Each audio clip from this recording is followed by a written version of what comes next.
Bi alamsa juwe kalo kile mugan duru sama flani mugan nani YITV fileba jama Mali kono ani Mali kokan aw munu sogolindo ana sangani wati aw bisimila an bi don kibare aw keneka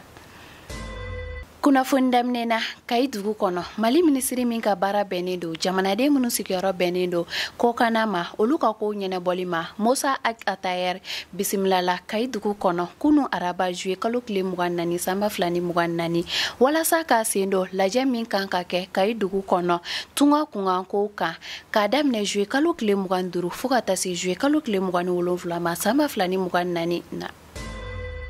Alisa Amtoni jamana kono kibareyaw ye siraban kasara do kɛra Mopti ni Sancɛ bi alamisa juwe kalo kile mugan duru sanba filani mugan nani voyage mobile do min tun bɛ ka bɔ dire ka kunda Bamako kan u ye siraban kasara do sɔrɔ Mopti ni San furancɛ la min kɛra sababu ye ka maa caman bɔnɛ u ni na ani ka maa caman jogi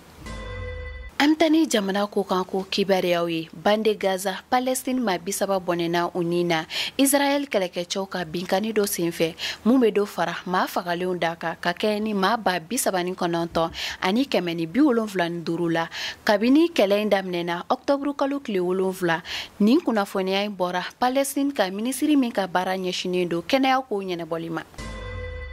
Amanga bi kunnafoniyaw kuncɛ Rusi jamana kan Rusi minisiri min ka baara ɲɛsinen do lakana ko ɲɛnɛbɔli ma a y'a yira k'a fɔ bi alamisa juwe kalo kile 25 sanba filani mugan nani u ka finitigilakaw ka pankuru do binna Kaluga mara kɔnɔ wa a yirala k'a fɔ machine ma bɔ a la